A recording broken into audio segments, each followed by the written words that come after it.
In the heart of Atlanta's tech elite, David Carter has everything: power, wealth, and a sprawling mansion. But all the boardrooms in the world can't fix what truly breaks him. His 7-year-old daughter, Lily, has gone completely silent. No illness, no injury. Just a sudden, terrifying silence that even the best neurologists in America can't explain. Then, one crisp afternoon in Piedmont Park, David watches something unimaginable. 3 street kids gently approach Lily, and for the first time in weeks, she reacts. A flicker of joy, a sound, a connection. But David, blinded by fear and status, lashes out, tearing his daughter away from the only breakthrough she's had. What he doesn't know yet is this: those boys, Ethan, Logan, and Caleb, might just be Lily's only way back.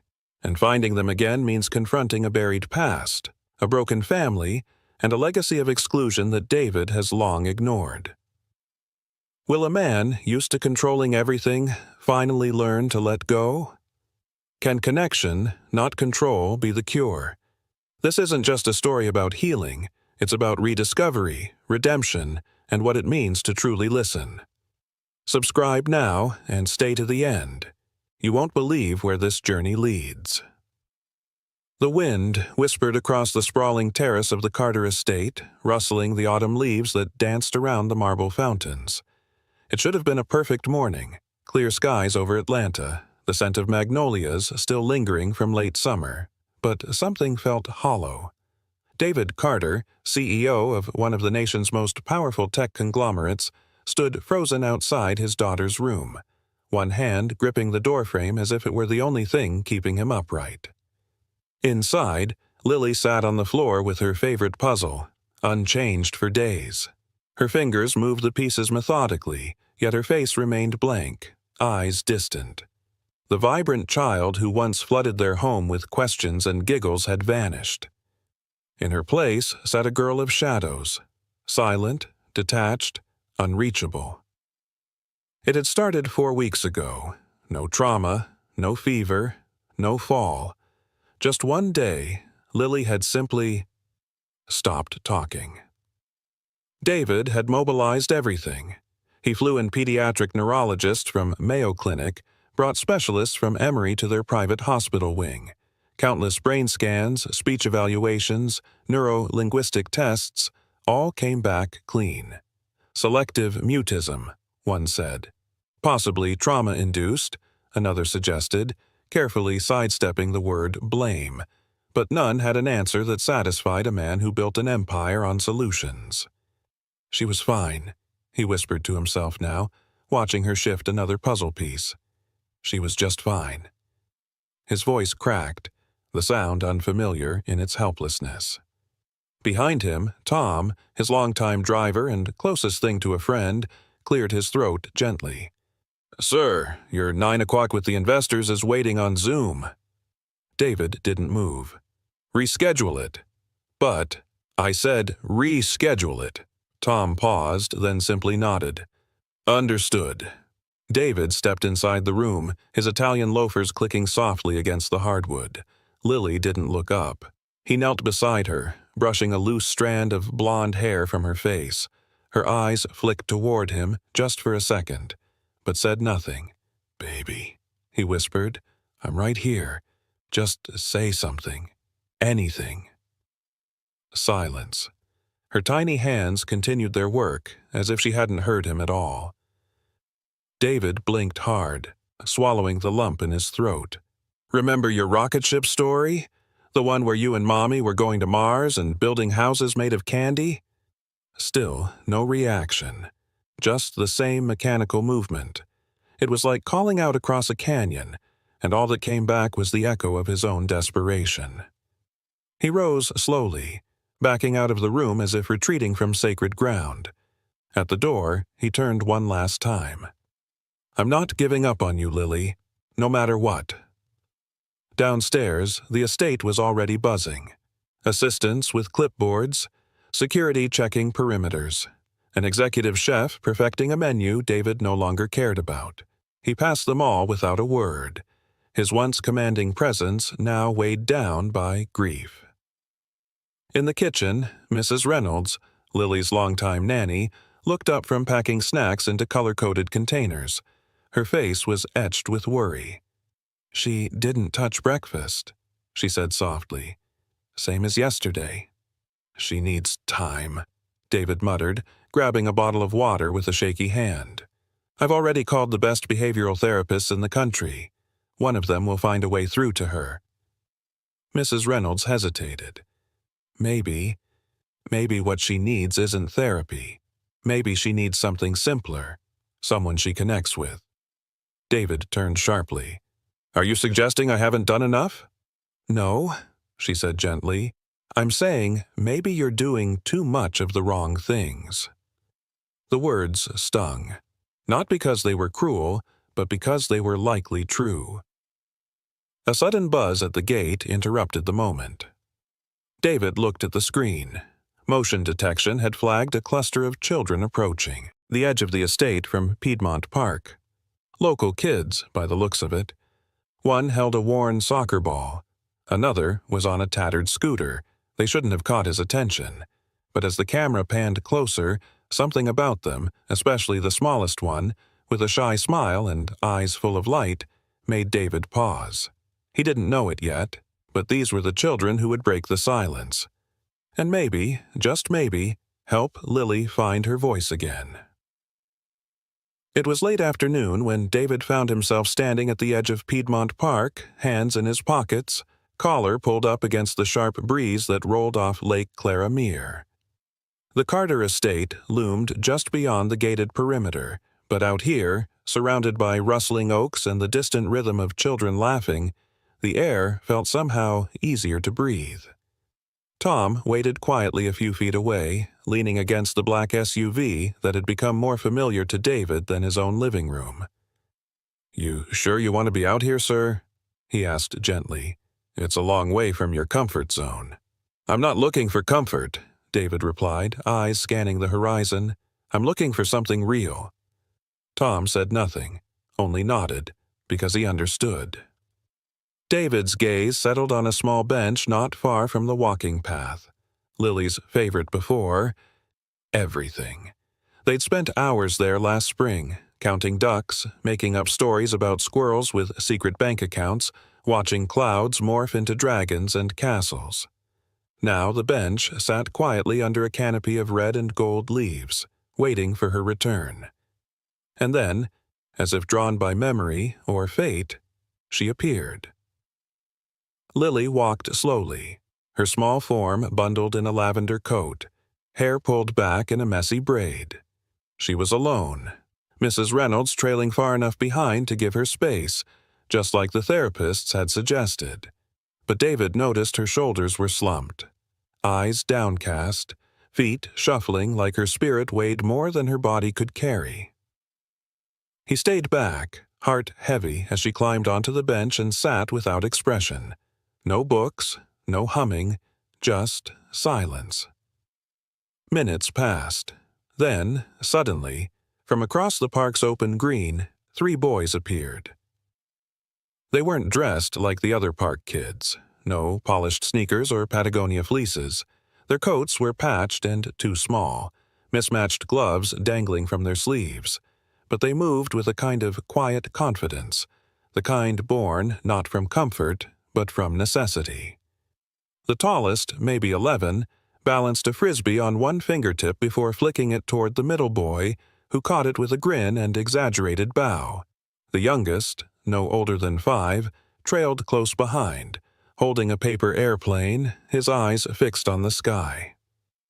David watched with mild interest until the youngest boy noticed Lily. He stopped, head tilting in curiosity. Then, as if some unspoken instinct had stirred, he walked toward her. David's pulse kicked up. Instinct took over. He took a step forward, but something about the child's slow, careful approach made him pause. The boy stopped just a few feet from Lily, holding out the crumpled airplane in both hands. "Hi," he said softly, voice clear but not pushy. "You want to fly it?" Lily didn't look at him, but she didn't walk away either. He waited a moment, then gently set the plane on the bench beside her and backed away, rejoining his brothers. They watched from a distance, whispering, the frisbee forgotten. And then, it happened. Lily reached for the paper plane.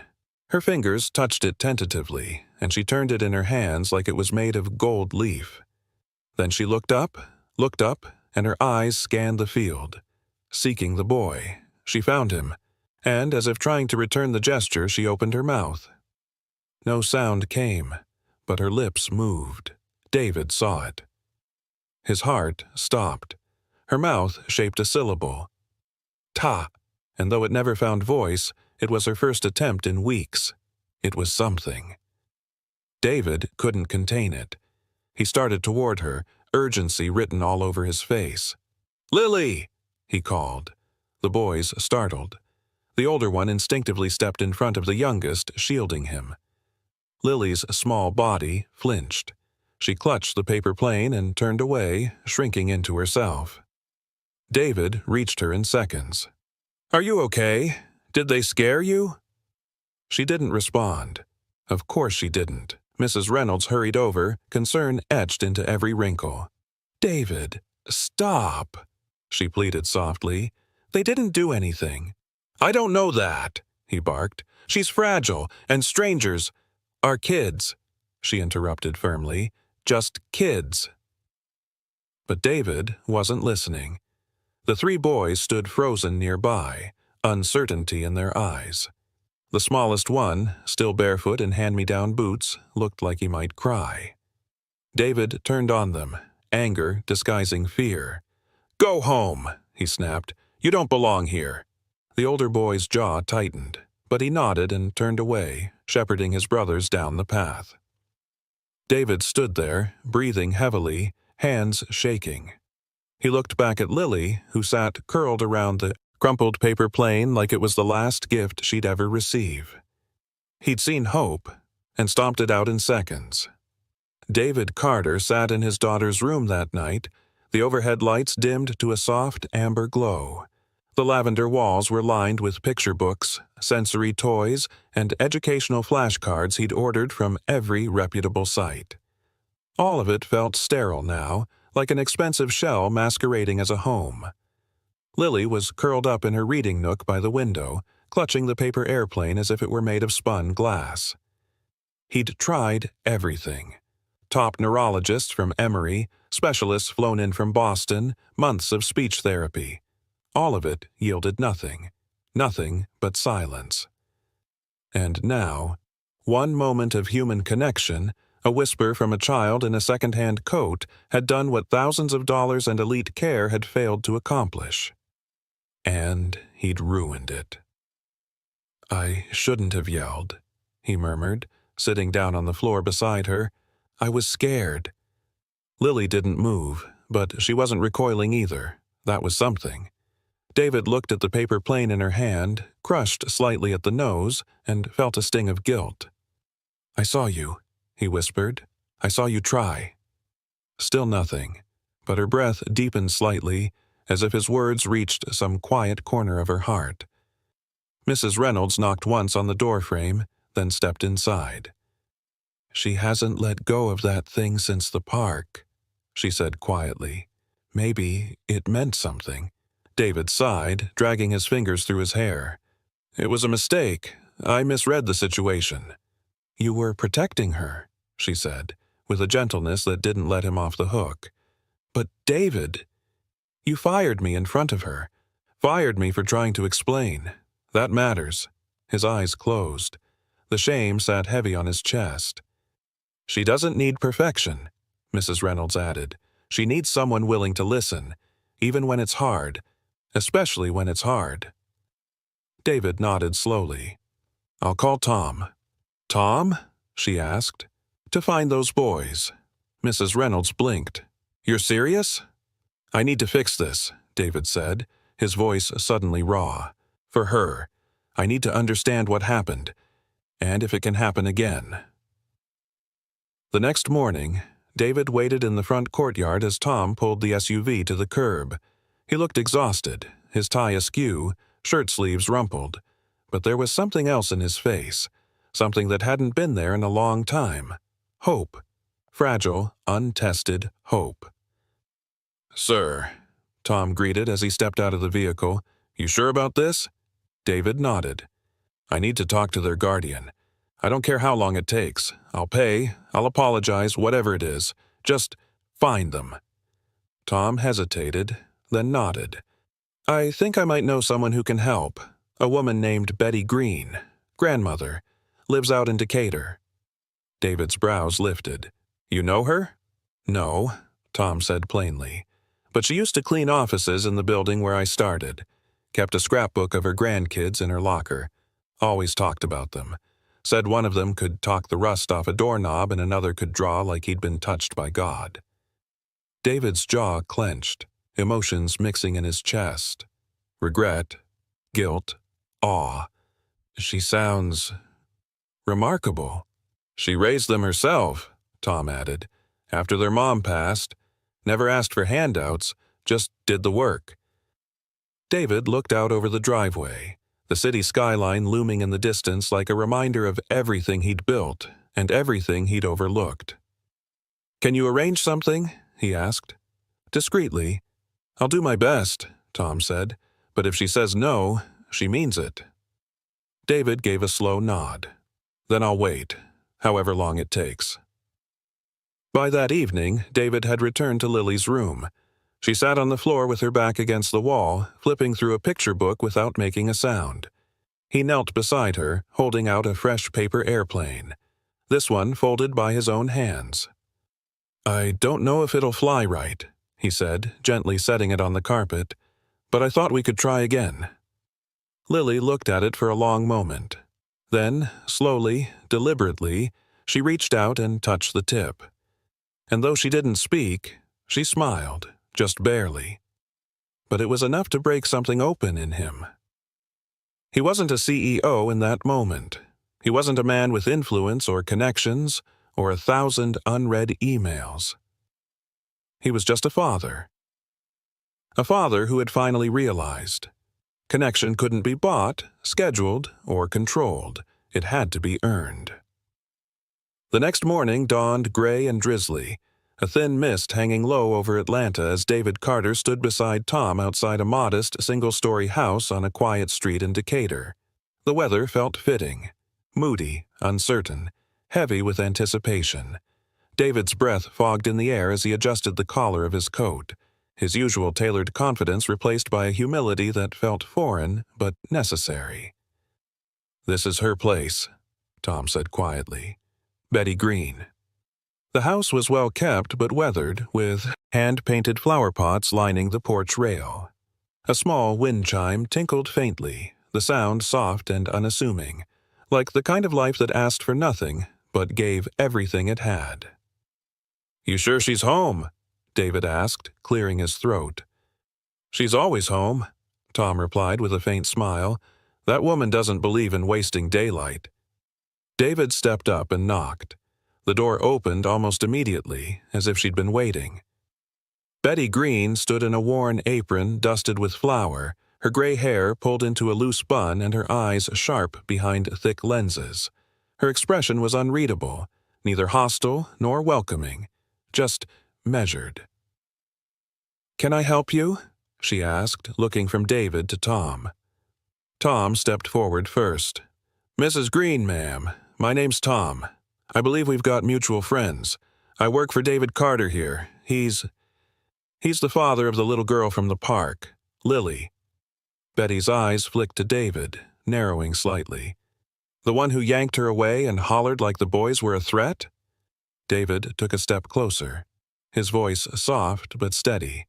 "Yes, ma'am. That was me. And I was wrong. I let fear speak louder than sense." Her silence was deafening. "I came today to say I'm sorry," David added, his voice trembling ever so slightly, "and to ask, not for myself, but for Lily. She hasn't spoken a word in over a month. Not until your grandsons approached her. Something about them reached her in a way nothing else has."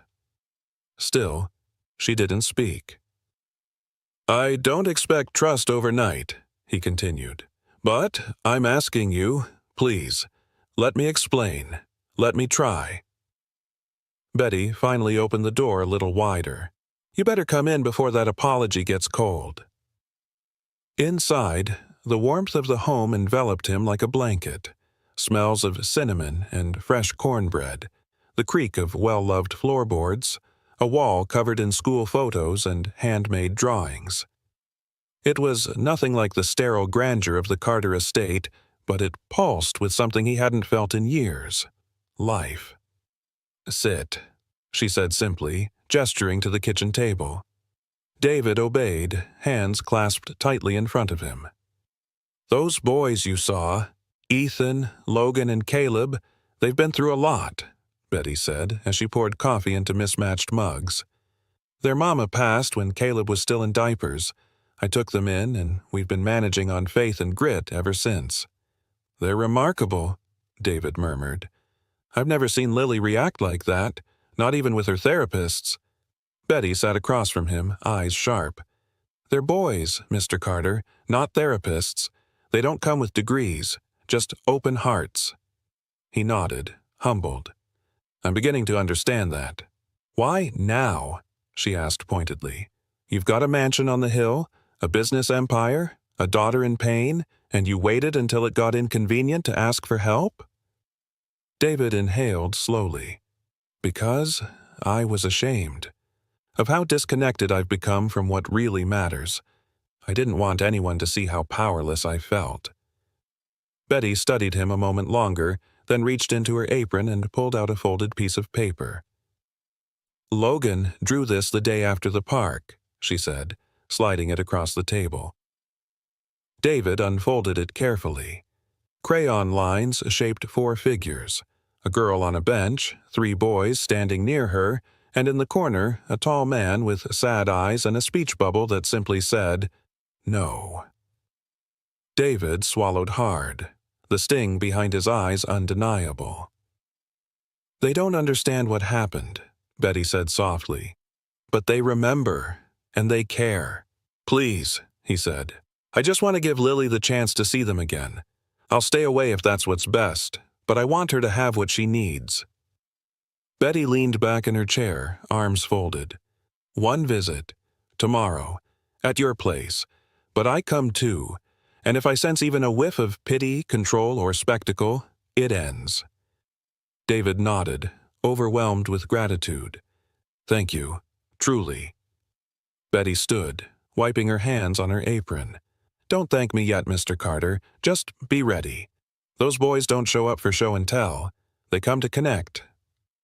As he left the house, stepping back into the gray morning mist, David Carter felt the weight in his chest shift. Not lifted, not gone, but shared. For the first time in a long time, he didn't feel alone in the fight to reach his daughter. The morning sunlight filtered through the towering oak trees that lined the private drive leading up to the Carter estate. It was quiet, eerily so, as David Carter stood on the marble steps of his grand home, dressed not in his usual crisp business attire, but in a navy sweater and jeans. His hands were clasped in front of him, betraying a nervousness he rarely showed. Inside, Lily sat cross-legged in the sunroom, her small figure framed by the bay windows overlooking the garden.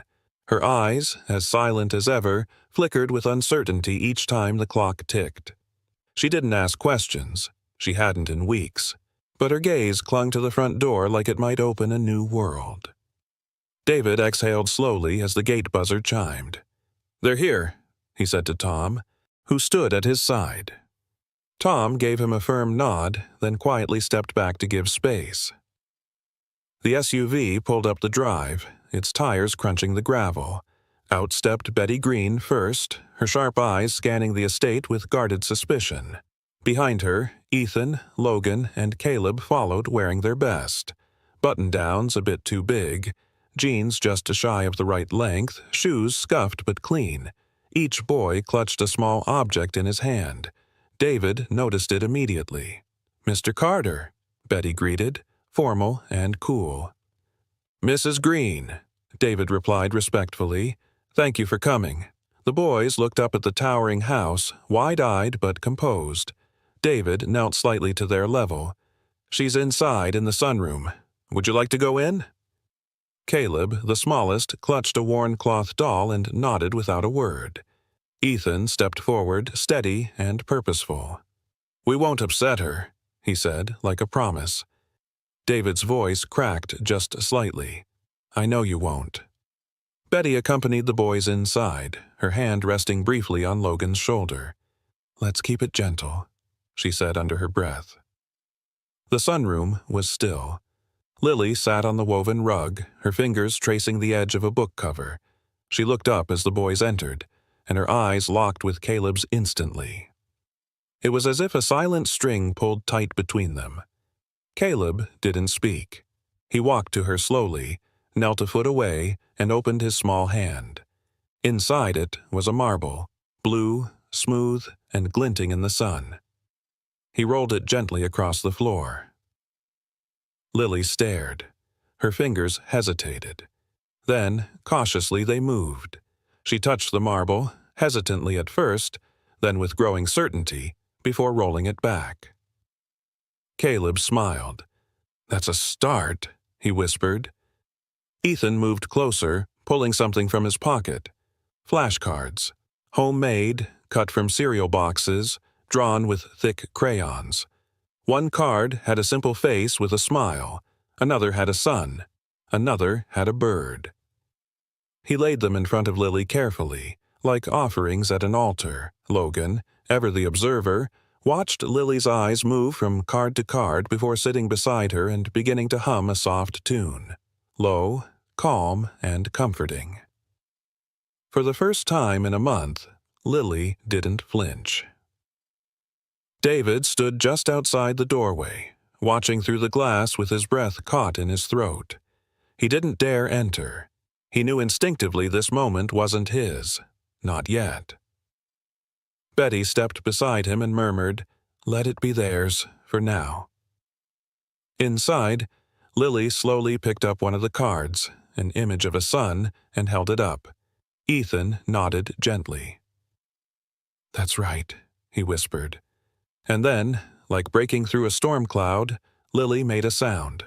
Small, barely audible, but unmistakably real. "Ta," she said, mimicking Caleb's earlier whisper. Caleb beamed. "Yeah. Ta." David stumbled back a half step, one hand to his chest, the other gripping the doorframe. His knees threatened to buckle. Tom caught his arm from behind, steadying him. "She said something," David gasped, emotion breaking through years of composure. "She said something."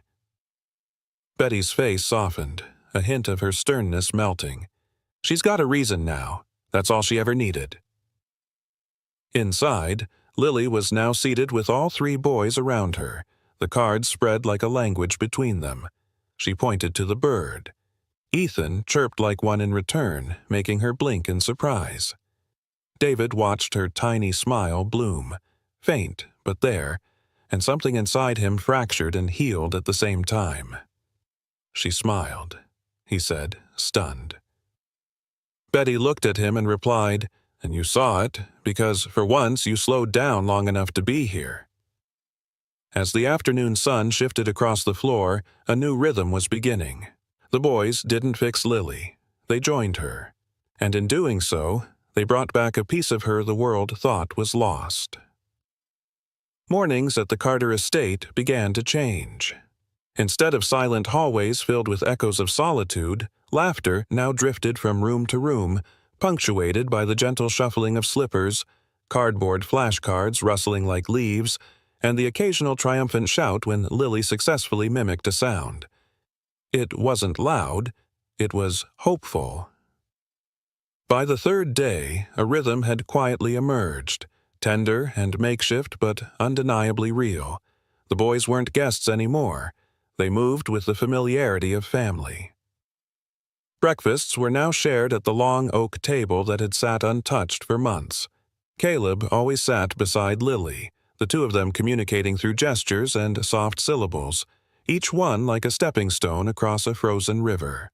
David often watched from the head of the table, hands clasped, heart full yet aching, unsure how to step into this world that had formed around him. "You don't need to fix it, sir," Tom had said one morning, quietly placing a hand on David's shoulder. "You just need to be present." And so, he was. Present. Ethan took the lead when it came to language.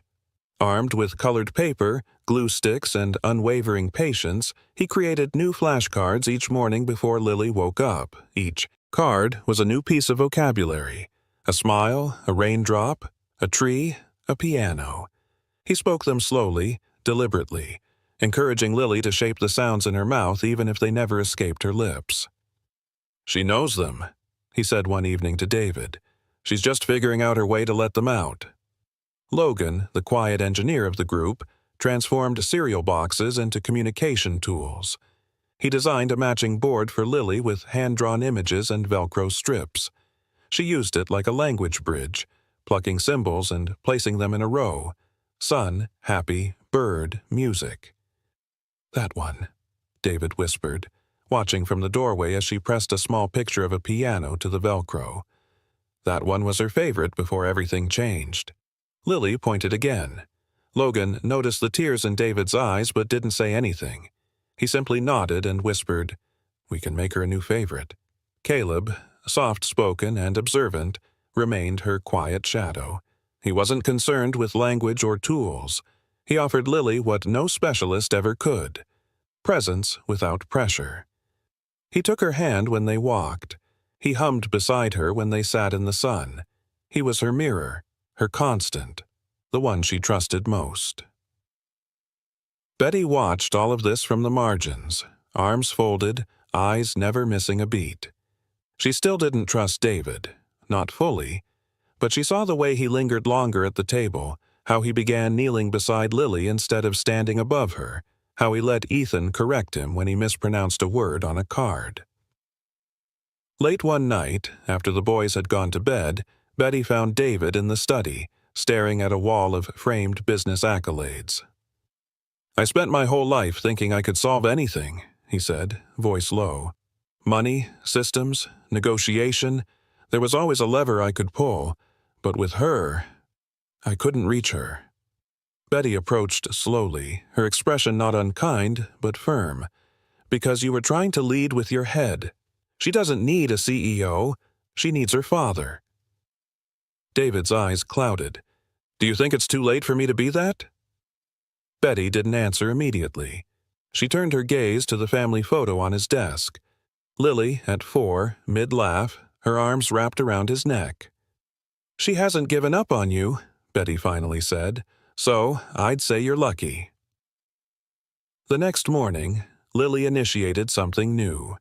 While the boys prepped her flashcards and David sat beside her on the rug, she reached into her small satchel and pulled out a card herself. She held it up. "Tree," Ethan said gently. Lily shook her head. "Leaf?" Logan guessed.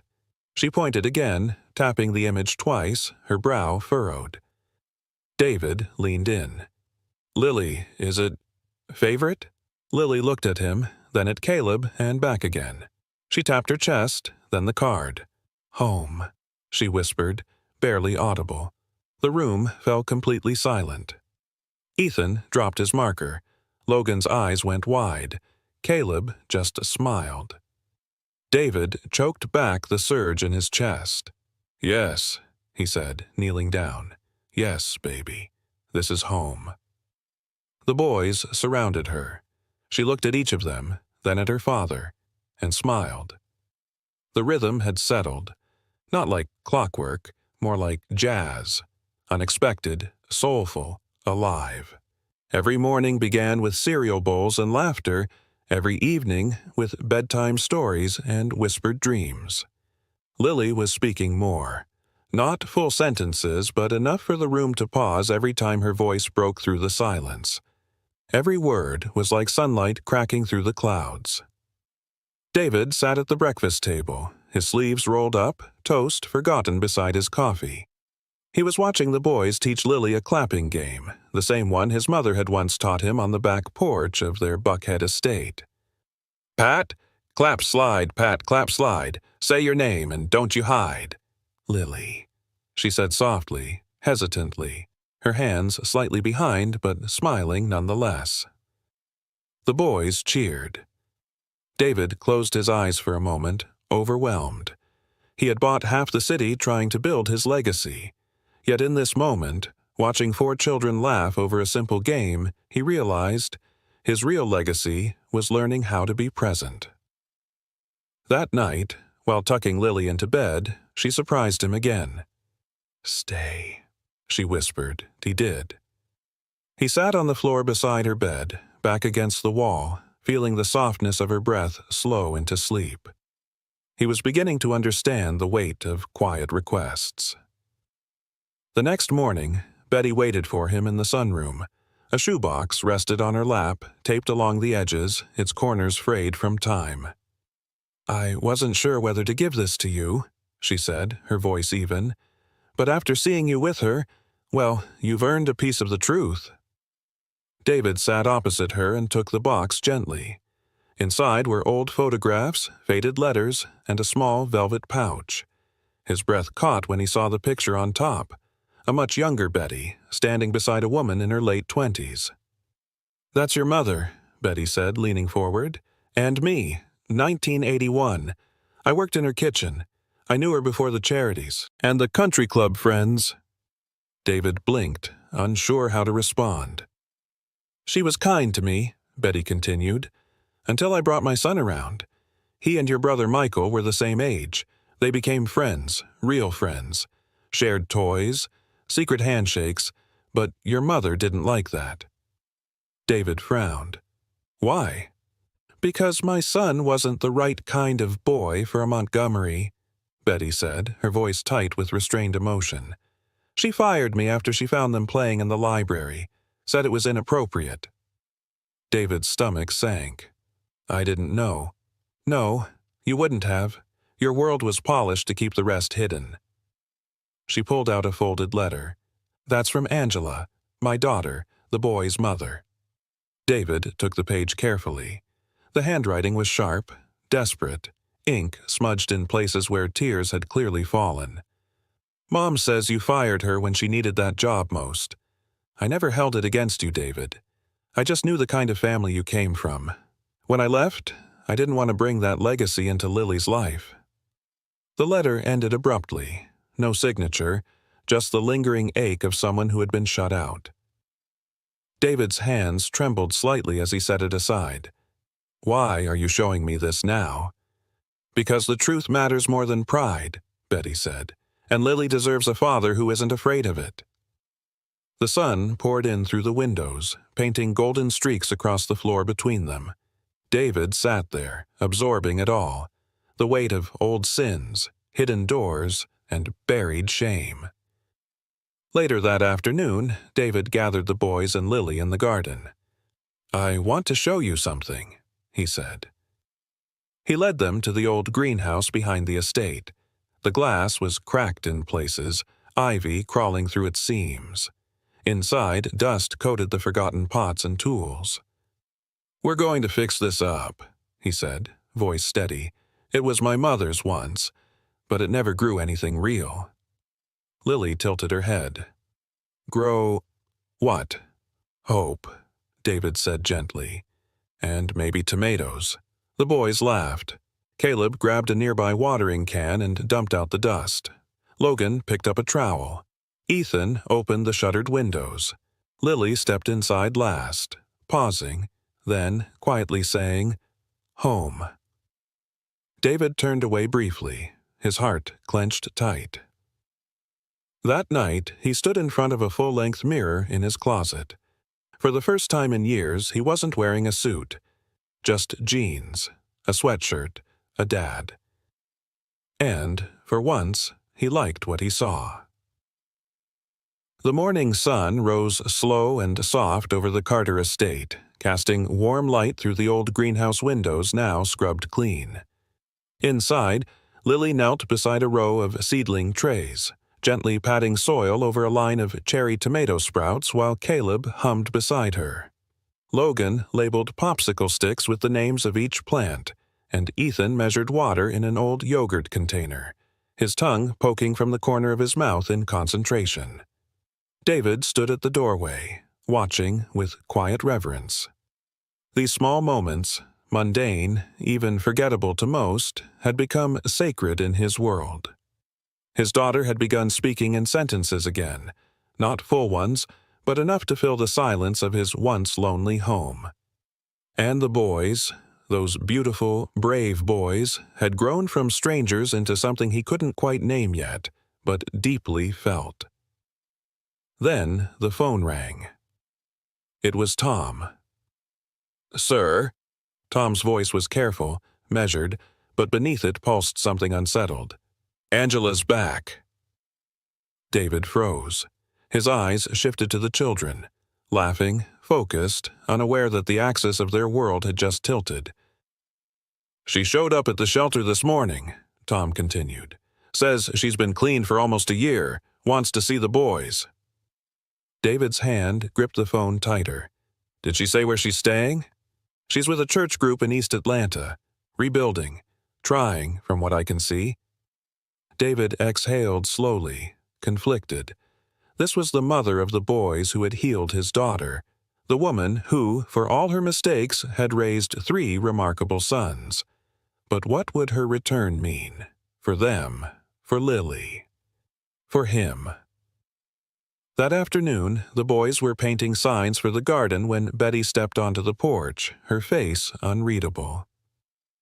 "Boys," she said gently, brushing her hands on her apron, "your mama's come back." Silence fell over the porch. Caleb dropped his brush. "Where is she?" Logan asked first, cautiously. "She's at the shelter. Said she wants to see you," Betty replied, her voice trembling slightly. "I told her you've been staying here, that things are different now." David stepped out behind her, unsure if he should speak. Ethan looked up at him, then to his brothers, then back to Betty. Can we go?" Betty nodded, her eyes already moist. "Of course." The shelter hadn't changed much. The same chipped tile, the same buzzing light in the hallway, but standing in the common room was a woman who had, at least a little. Angela looked thinner, tired, but there was something else in her posture, a steadiness, a humility that hadn't been there before. Her eyes, though glassy, were clear. She wore a church shirt and carried a folder tucked under one arm. When the boys entered, she turned slowly, as if afraid to look too eager. "Hey, babies," she whispered, voice breaking. For a second, no one moved. Then Caleb ran forward first, colliding into her waist. Logan followed next, then Ethan, slower, more tentative. Angela dropped to her knees, arms wrapping around all 3. "I missed you," she choked, pressing kisses to their heads. "Every single day." David stayed back, hands in his pockets, watching quietly. Betty stood beside him. "She asked to see Lily," she said under her breath. "Didn't push, just asked." David hesitated. "And?" "I said I'd leave that to you." Angela eventually looked up, wiping her eyes, her gaze finding David across the room. She stood slowly, nerves visible in the trembling of her fingers. "Mr. Carter," she said softly, "thank you for keeping them safe, for loving them." David's throat tightened. "They made it easy."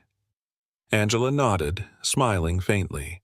"I know I've made mistakes, but I've been clean. Almost a year. I've been through programs, therapy. I want to be part of their lives again, even if it's just small." He nodded slowly, cautiously. "What do you want?" Angela glanced down at her folder. "I want to work, do something that matters, build something new, for them, and maybe for Lily too, if she'll let me." The folder held sketches, plans for community outreach, youth mentorship, garden programs. David glanced at her, truly seeing her for the first time. She wasn't the woman he'd imagined when Betty first told him about her. She wasn't broken. She was rebuilding, quietly, humbly.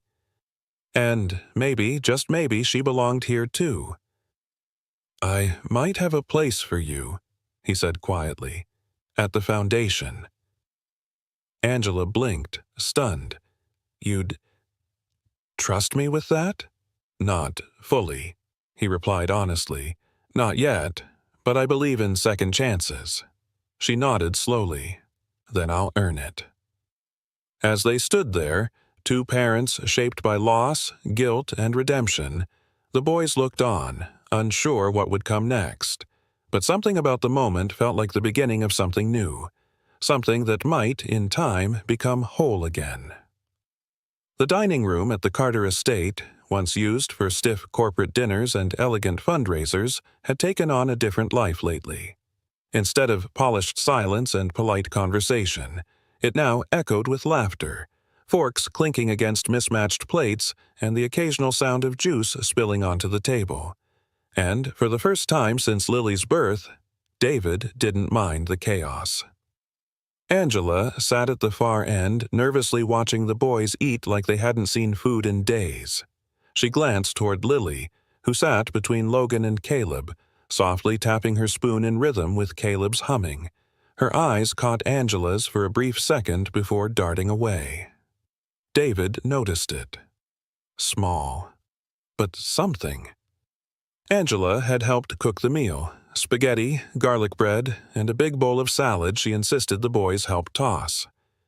Betty had smiled from the kitchen doorway, arms crossed, watching Angela instruct them with the gentle authority only a mother could wield.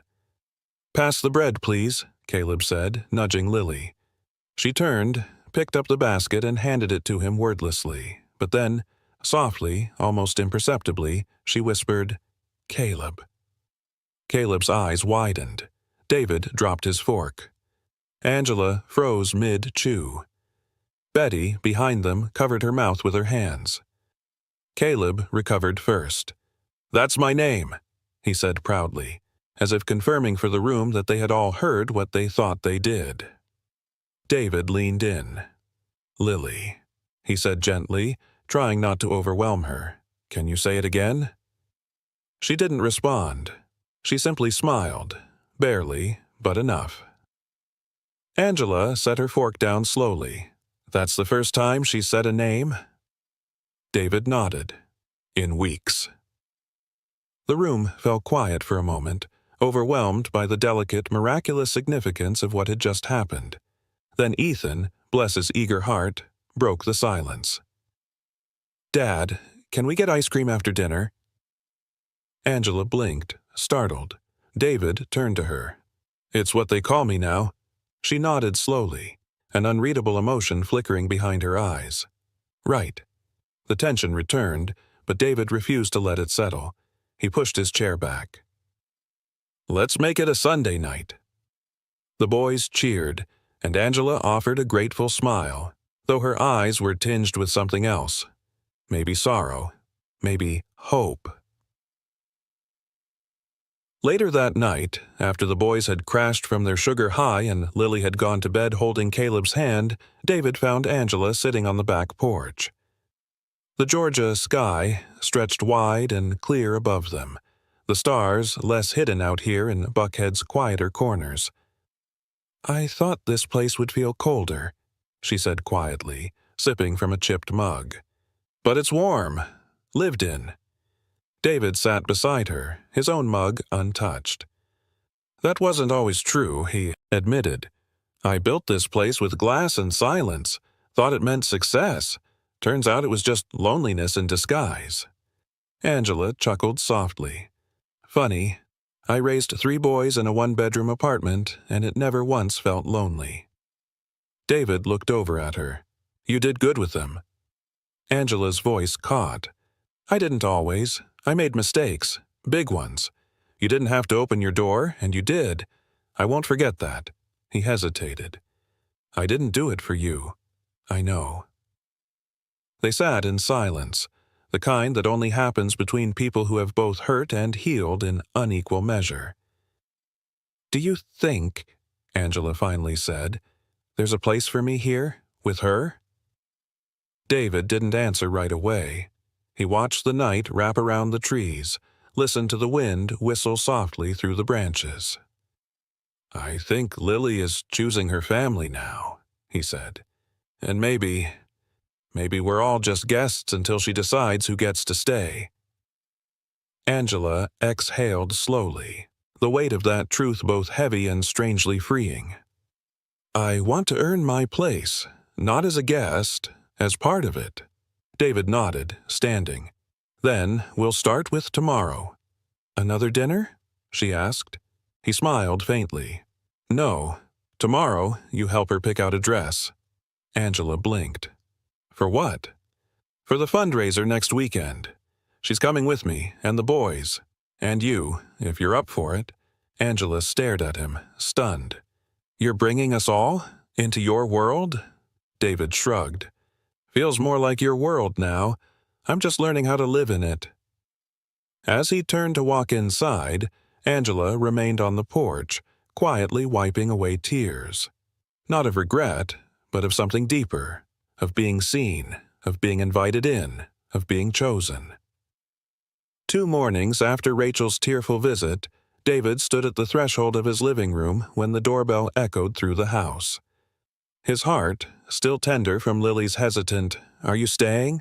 skipped at the unexpected sound, and he found himself hoping it wasn't another lawyer or reporter. Instead, standing on the marble foyer, framed by the late winter sunlight, was Angela. Her dark hair streaked with silver, her eyes both wary and fierce, and at her side Ethan, Logan, and Caleb, wide-eyed and clutching backpacks. "Angela," David said softly, stepping forward. His voice trembled slightly, conflicted between relief and apprehension at seeing the boy's mother after years apart. He swallowed hard. "It's been a long time." Angela's gaze flicked past him to Lily, who hovered behind David, clutching her soundboard. Lily's small face mirrored both curiosity and caution. Angela's shoulders sagged as she spotted her daughter.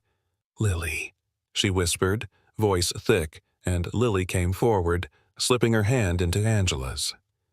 David cleared his throat tight with emotion. "I'm glad you're here," he managed. He turned to Angela's 3 older children. "Ethan, Logan, Caleb, welcome back. I've missed you." His words hung uncomfortably. He'd never navigated these waters before. Angela drew Lily close, inhaling her daughter's scent as if anchoring herself to reality. "David," she said carefully, "I came to talk about custody." Her words cut through the morning calm, and a hush fell. Lily's grip tightened on Angela's coat, and the boys leaned in, bracing themselves. David's chest clenched. He'd known this moment would come. Angela's return meant everything could change. Yet he refused to let anger or resentment poison the moment. "I understand," he said gently. "I know I haven't always been there." Angela's eyes flashed with a surge of old pain. "Lily needed a father who would fight for her, David. That's why I left." Her voice shook, tears brimming. "I couldn't watch her suffer any longer." David exhaled, pain coursing through him.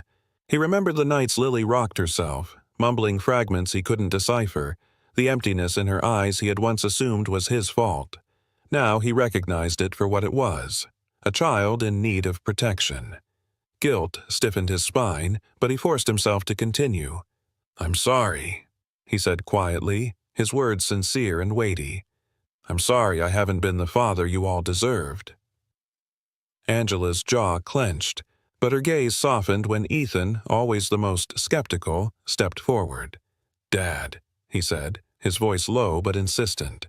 "We need you now." Herod's children's honesty cut through the tension. Logan nodded, and Caleb, youngest of the 3, reached out to David without hesitation. He placed a tentative hand on David's knee. "Please," Caleb whispered. David knelt, meeting them eye to eye. "I promise," he said earnestly. "I will do whatever it takes to keep our family together." The boys exchanged glances, hope flickering in their eyes. Angela watched him, her expression shifting from guarded to surprised, then wary. "You realize I want full custody, David." Her voice was firm, yet unspoken tremors betrayed her fear. "I want stability for the boys. Lily has you, but they need their mother." David stood and extended his hand toward her. "Then, let's make a different kind of plan." His voice was steady, resolute.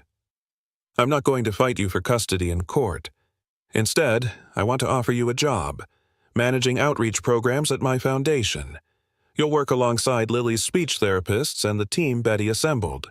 You'll have benefits, support, and the respect you deserve."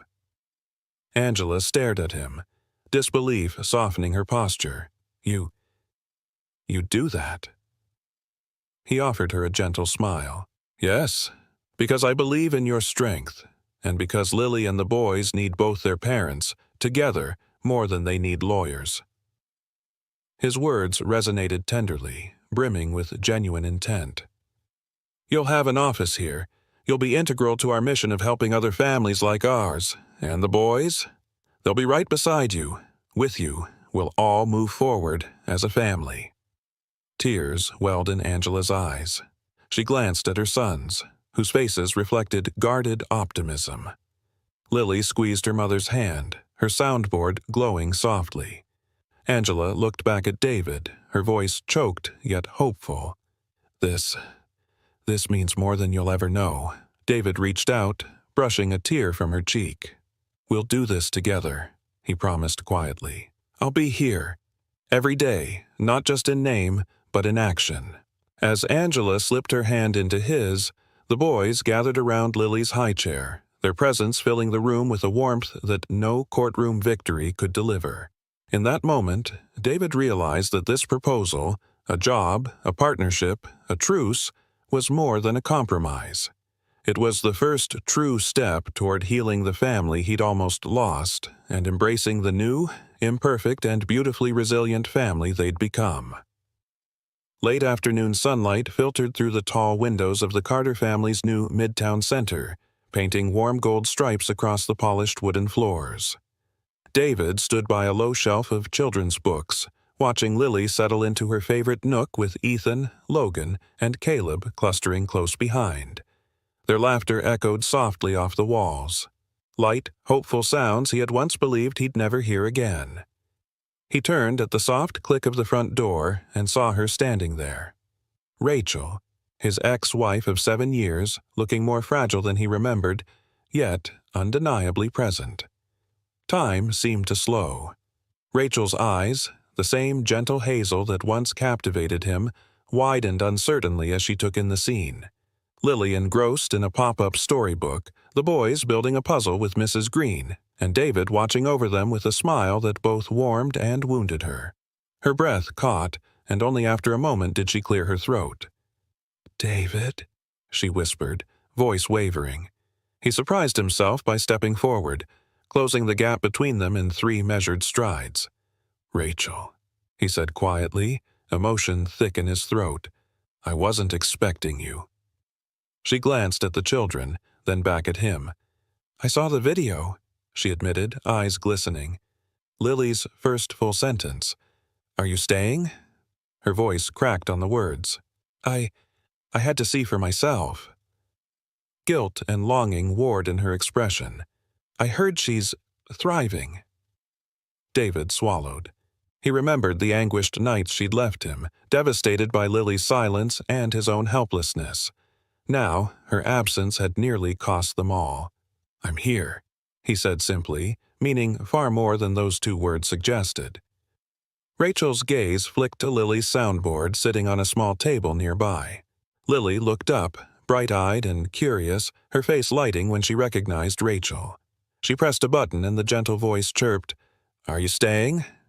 Instantly, Rachel's composure crumbled.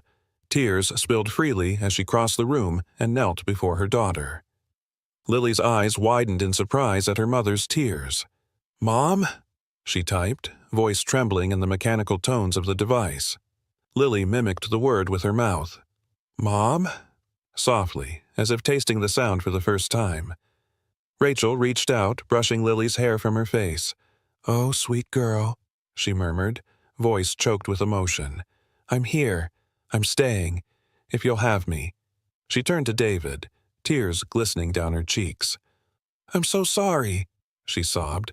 "For—" David knelt beside them, placing a steadying hand on Rachel's trembling shoulder. "You don't have to apologize anymore," he said warmly. "She's been waiting for you." His eyes glistened as he gestured toward Lily, who now giggled shyly at the sight of her parents reunited. Mrs. Green stepped forward, offering tissues with a soft smile. "It's a beautiful moment," she observed gently. "Families heal in their own time." Rachel accepted the tissues, dabbing her eyes before turning back to her daughter. Lily pressed the soundboard again between them. "Mom?" she repeated, more confidently this time. Rachel's tears flowed anew as she enveloped Lily in a tender hug. Ethan, Logan, and Caleb watched in rapt attention, then crept forward until Lily's 4 older siblings formed a circle around the reunion, silent, sentinels of joy. Rachel lifted her head and met David's eyes. I don't want to lose any more time," she said softly. "I want to be here, every day, if you'll let me." Her voice was steady now, resolute, but vulnerable in a way that resonated deeply with David. He nodded, swallowing the memory of their past mistakes. "We'll do this together," he promised firmly. "For Lily, and for all of us." His gaze encompassed the boys, Rachel and Lily at the center, and he felt the weight of his promise settle firmly in his chest. Rachel reached out to him, hesitating only a moment before sliding her fingers into his. Their touch spoke volumes, of forgiveness, of shared love, and of the commitment to rebuild the family torn apart by fear and distance. Lily watched in wonder, then clapped her small hands, her eyes bright with delight. "I'm staying," Rachel whispered to Lily in a tender vow she had once thought impossible to keep. Lily's smile bloomed, her world expanding in a single moment of connection. As the late sun dipped toward the horizon, David and Rachel guided their children toward the circle of storytime cushions. Together, they settled into the heart of the center, united at last. The laughter of 5 children filled the room with an unspoken promise that, with love and perseverance, even the deepest scars could become the strongest bonds. A crisp winter morning found the Carter family gathered in David's home library, its rich mahogany shelves and plush armchairs transformed from quiet study into a gentle hub of hope.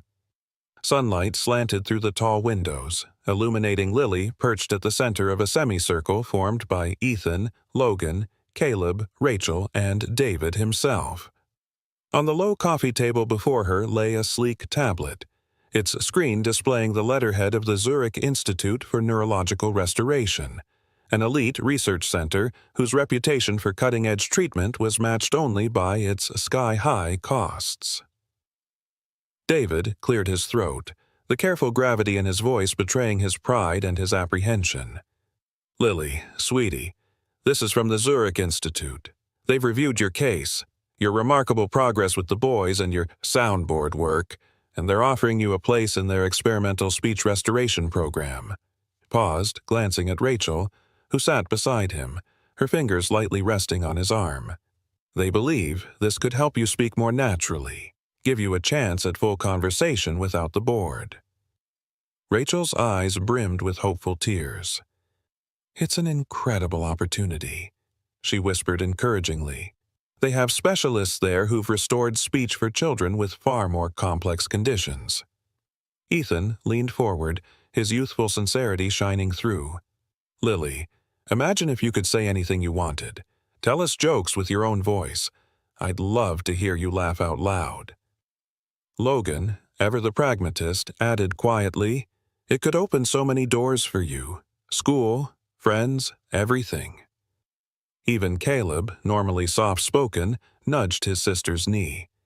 "You could teach me more words," he said earnestly. Lily held their gazes for a long moment, her gentle blue eyes reflecting the questions tumbling in her mind. She glanced at the tablet once more, reading the words experimental trial and Zurich, as though they were both exotic and intimidating. Finally, she reached for her soundboard stylus and carefully typed, "Scared. My way works." Silence fell, profound and reverent. David closed his eyes, swallowing hard against the wave of emotion his daughter's choice unleashed. Rachel's lips trembled. She inhaled shakily, then she looked at Lily, not with disappointment, but with understanding. "Honey," she said softly, "I know it's scary. Moving halfway around the world. New doctors, new routines." Her voice broke a little, so she steadied herself, inhaling bravely. "But you don't have to decide now." Lily shook her head gently, her gaze steady. She touched the tablet again, adding, "I choose us." The words appeared clearly, each letter a testament to her growing agency. David leaned forward, his heart both aching and bursting with pride. He brushed a strand of Lily's hair behind her ear and spoke with quiet reverence. "Your way has brought you here. You found your voice through your family, through connection. If you're not ready, I respect that more than anything." Rachel exhaled a breath she hadn't realized she'd been holding. "We'll support you," she said resolutely. "Whether it's Zurich or right here, we'll help you grow in your own time." She reached out and squeezed Lily's hand, her tears shining in the morning light. Ethan climbed onto the sofa by Lily's side and took her hand. "Whatever you choose, Lil, we're with you," he promised emphatically, his youthful conviction touching them all. Logan nodded firmly. "We're not leaving your side." And Caleb, his small face serious, whispered, "I'll teach you any word you want with my own voice." The tablet, the symbol of scientific possibility, slid, forgotten, onto the coffee table as the family drew together. In that circle, David realized, lay far more hope than any experiment could offer, the profound power of love, patience, and wholehearted acceptance. Later that day, as Rachel tucked Lily into bed, the soft teal glow of the soundboard illuminating her daughter's determined smile, David lingered in the doorway. He nodded at Rachel, whose eyes shone with quiet pride and maybe a trace of relief. Then he gazed at Lily, who pressed a final button. "Thank you." Lily watched his reaction, her own heart swelling at the steadiness in her father's eyes. David closed the door gently behind him, leaving mother and daughter in the warm hush of evening. In the hall, he exhaled and whispered to himself, "My daughter doesn't need fixing. She's already extraordinary." And with that conviction, he knew the path forward. Not one defined by distant clinics or experimental procedures, but by the unwavering bond of family, the everyday miracles of connection, and the simple truth that Lily's voice, whenever and however she chose to use it, was already perfect. Late that evening, David sat alone at his expansive mahogany desk, the house hushed save for the soft tick of a grandfather clock. The letter from the Zurich Institute lay unfolded before him, elegant stationery emblazoned with their crest and detailing a promising, albeit experimental path to full speech restoration. He'd spent hours poring over the fine print, tracing each clause with a trembling finger. Costs, risks, success rates. Yet none of it mattered now that Lily's own words, typed in bold on her soundboard, "Scared, my way works," echoed in his mind with crystalline clarity. A deep, steadying breath filled his chest as he lifted his pen. His hand hovered, poised between the gamble of science and the certainty of his daughter's bravery. Outside his window, midnight's chill pressed against the glass, but inside, David felt a warm conviction flame to life. He would refuse. No clinic, no distant laboratory, no sterile procedure would supplant the sanctuary they had built together. He began. To the Zurich Institute Selection Committee, and paused, tracing the words on the paper as though each letter carried his promise. He wrote carefully, imbued with profound respect. I want to express my deepest gratitude for your generous offer. His cursive ribboned across the page, acknowledging their expertise, their compassion. But then he turned firm, decisive. After heartfelt discussions with my daughter, it is clear that her journey is not to be fixed, but to be celebrated. She has discovered her own voice, unique, resilient, profound. Therefore, we must respectfully decline your kind invitation. He paused once more, reading aloud under his breath.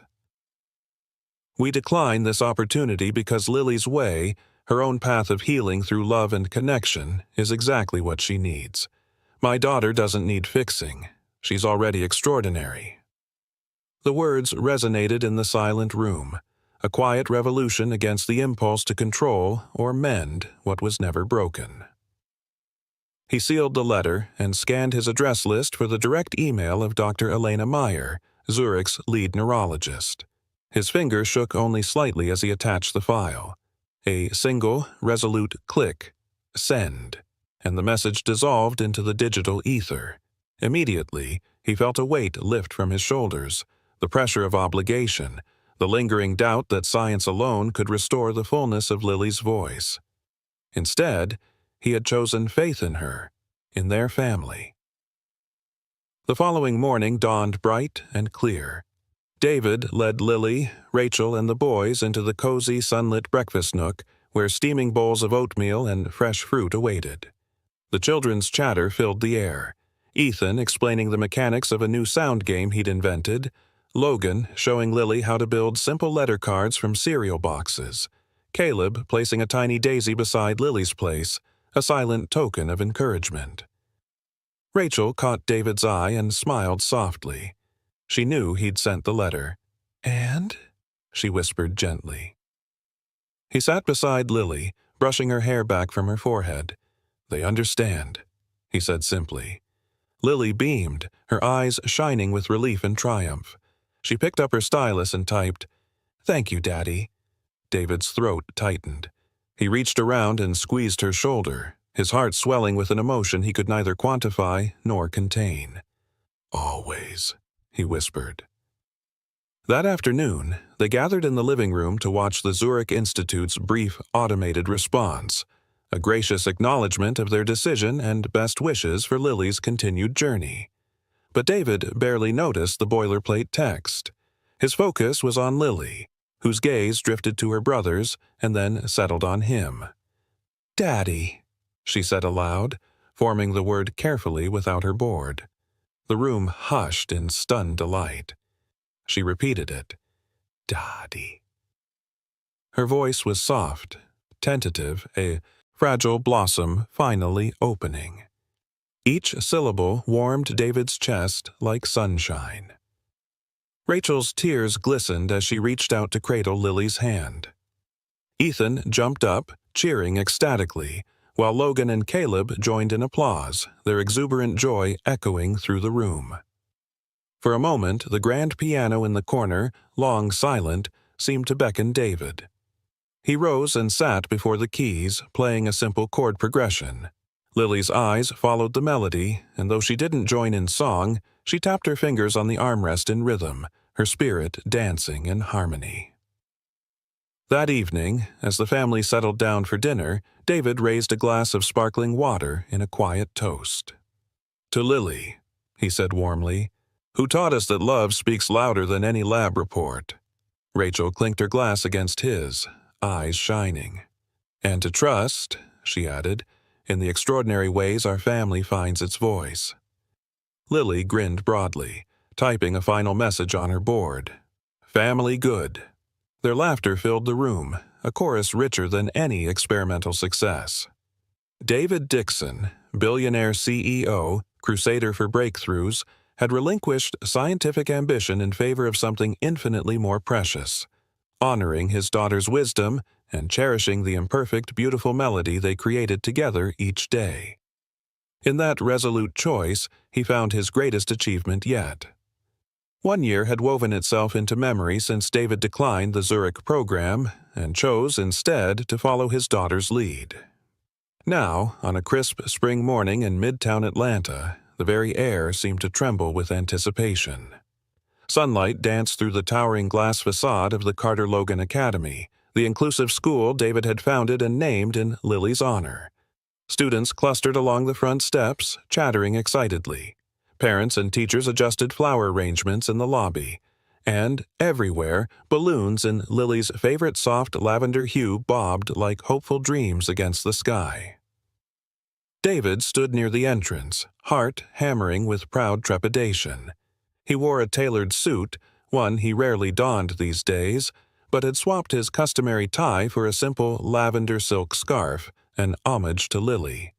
Beside him, Rachel grasped his hand gently, her eyes bright and unwavering. The boys, Ethan, Logan, and Caleb, pressed close, their faces alight with unfiltered excitement, as they waited for their sister's moment to arrive. Inside, the gymnasium had been transformed into a makeshift auditorium. Folding chairs formed neat rows, while a makeshift stage, framed by ribbons and soft spotlights, seemed to beckon for the day's star. A hush rippled through the crowd as Lily stepped forward, her freshly grown confidence radiating in every carefully measured step. She wore a simple white dress, embroidered with tiny daisies, a nod to the flowers she once sold on Fifth Avenue, a symbol both of humble beginnings and flourishing hope.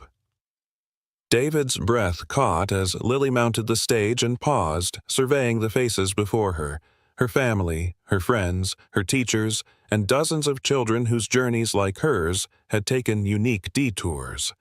The room fell into reverent silence.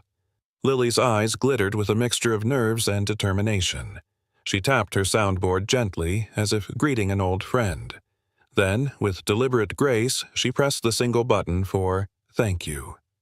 Her voice, clear and confident, spilled into the room like sunlight through storm clouds. "Thank you for giving me my voice." The soft exclamation echoed off the walls, and for a moment no one moved, as though time itself had paused to honor that phrase. Then, as if released, the audience erupted into applause, loud, joyous, heartfelt. Ethan beamed up at his sister, his analytical mind cataloging every nuance of her speech while his heart swelled with brotherly pride.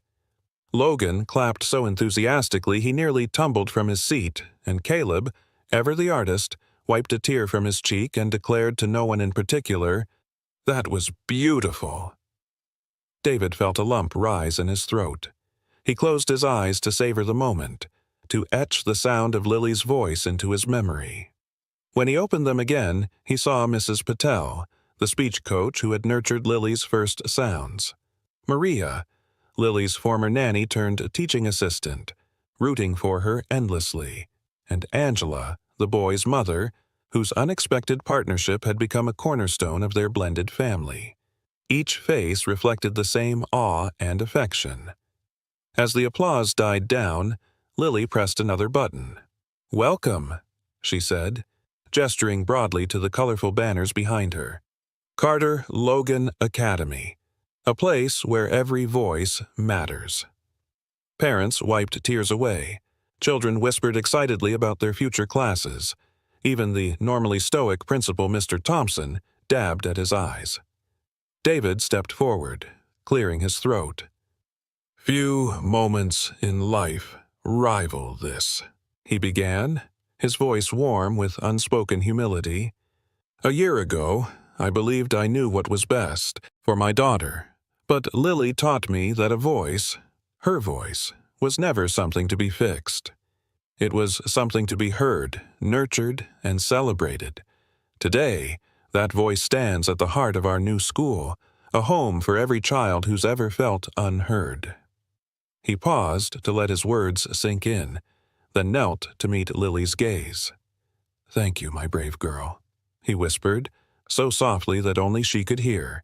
Lily nodded, her smile both shy and triumphant. The ceremony concluded with a flourish. Students released lavender balloons into the sky. The children's laughter rippled through the courtyard as the balloons lifted, carrying with them the hopes of every family present. The quartet of quadruplets stood together, arms around one another, watching their balloons drift upward. In their eyes shimmered the knowledge that family, in its truest form, is chosen through love, not blood alone. That afternoon, as the school's halls teemed with visitors exploring classrooms, Lily led her brothers on an impromptu tour. She showed Ethan the library's soundproof reading nook, Logan the maker space outfitted with adaptive technology, and Caleb the art room where students could paint, sculpt, or simply be still. At the final door she paused, turning to face David and Rachel. "This is where I want to teach when I grow up," she declared, her voice steady with conviction. David swallowed, pride and wonder mingling in his chest. "You'll be an incredible teacher," he promised, emotion thickening every word. As dusk settled and families drifted home, Rachel and David found a quiet bench under the dogwood trees that lined the courtyard. The soft glow of the lanterns illuminated their contented faces. "We did right by her," Rachel said, resting her head on David's shoulder. David nodded, fingers entwining with hers. "She found her voice," he said, "and in doing so, helped us create a place where every child can find theirs." Above them, the final lavender balloon disappeared into the dusky sky, an unspoken testament to a family's journey from fear to faith, from silence to song. And as the lights of the Carter Logan Academy shimmered behind them, they knew this was only the beginning of countless voices waiting to be heard.